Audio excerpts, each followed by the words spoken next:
आपके साथ निशा शर्मा। आइए सूजा से स्पेशल बुलेटिन पर एक नजर डालते हैं।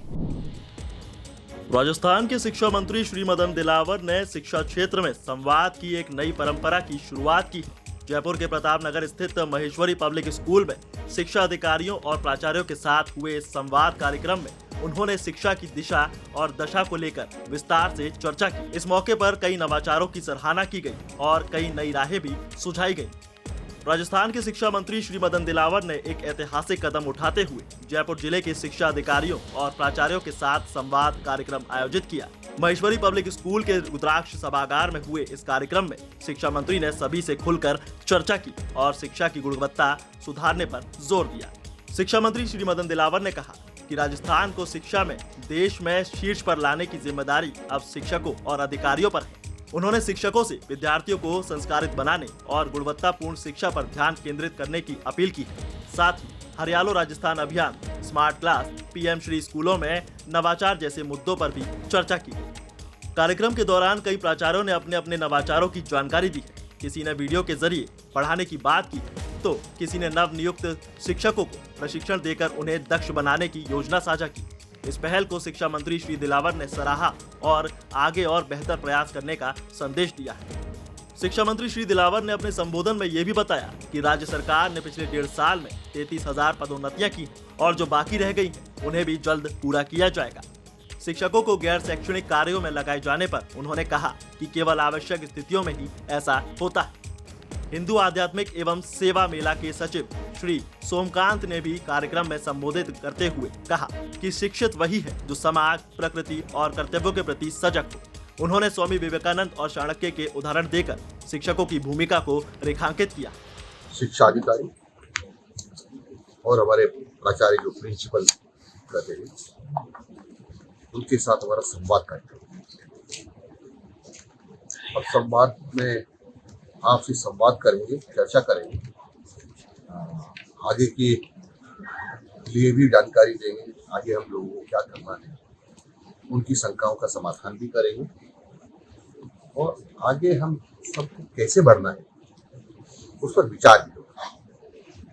जिस तरह से चित्तौड़गढ़ की घटना आई, उसी तरह से कई घटनाएं इसको लेकर के सीख आप देंगे, क्योंकि शिक्षक होता है जो को ज्ञान देने वाला है, लेकिन कभी इस तरह की घटनाओं से देखो 70,000 से ऊपर लिखा है, घटनाएं नहीं होनी चाहिए, दुर्भाग्यपूर्ण है, पर वे अपवाद वो भी ना हो, उसके लिए हमारे प्रयास जारी। बच्चों के लिए नैतिक शिक्षा की किताब होती है क्या? शिक्षकों के लिए भी कोई किताब होनी चाहिए? देखो शिक्षक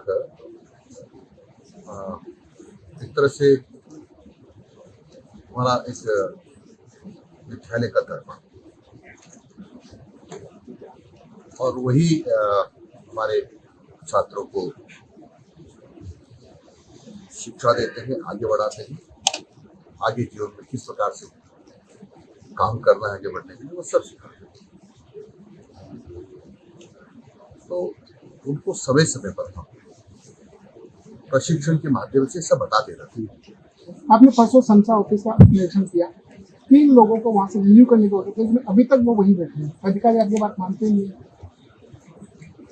ऐसा नहीं, अभी मैंने पूछा नहीं क्या हुआ क्या नहीं हुआ, मैं देखो पौधारोपण अभियान चल रहा है, इस तरह से देखिए टारगेट को लेकर बहुत स्पीड से हमारे छात्र और अध्यापक काम कर रहे हैं, और स्पीड और बढ़ाने की जरूरत है, क्योंकि हमने सबको निर्देश दिए कि छात्र एक माह में 300 पौधे लगाएगा और एक जो हमारा अधिकारी कर्मचारी 450 पौधे लगाएगा। और अभी तक का जो आंकड़ा हमारे पास आया है लगभग 2 करोड़ 78 लाख के ऊपर पौधे लग चुके हैं, जिसको मैं कहूँ कि ठीक है लेकिन संतोषजनक नहीं है। अभी हमारे अधिकारियों को और बच्चों को स्पीड बढ़ाने की जरूरत है। एक बच्चों को दूध की जगह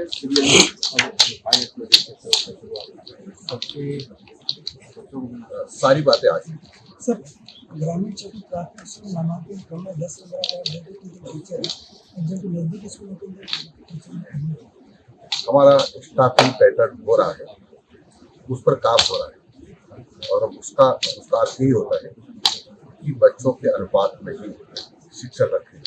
आईटी को लेकर लोगों की शिकायत आज प्रदर्शन भी आपके विद्यालय प्रवेश नहीं कर रहे हैं किसको? आरटी में जो प्रवेश है अभिभावक संकुल पर प्रदर्शन कर रहे हैं उनका निजी स्कूल प्रवेश नहीं दे रहे। निजी स्कूल प्रवेश नहीं दे रहे, शिक्षा अधिकारी सुन नहीं रहे। हम उसको देखेंगे क्योंकि मेरी जानकारी में भी आपसे आए हैं। शिक्षा मंत्री श्री मदन दिलावर ने इस संवाद कार्यक्रम को शिक्षकों और अधिकारियों ने एक सकारात्मक शुरुआत बताई। शिक्षा में सुधार और नवाचारों के आदान प्रदान का ये मंच आगे जाकर बड़ी भूमिका निभा सकता है। तो सुजा से स्पेशल बुलेटिन में आज के लिए इतना ही। फिर आप सभी से मुलाकात होगी नई खबर नई जानकारियों के साथ। तब तक के लिए नमस्कार।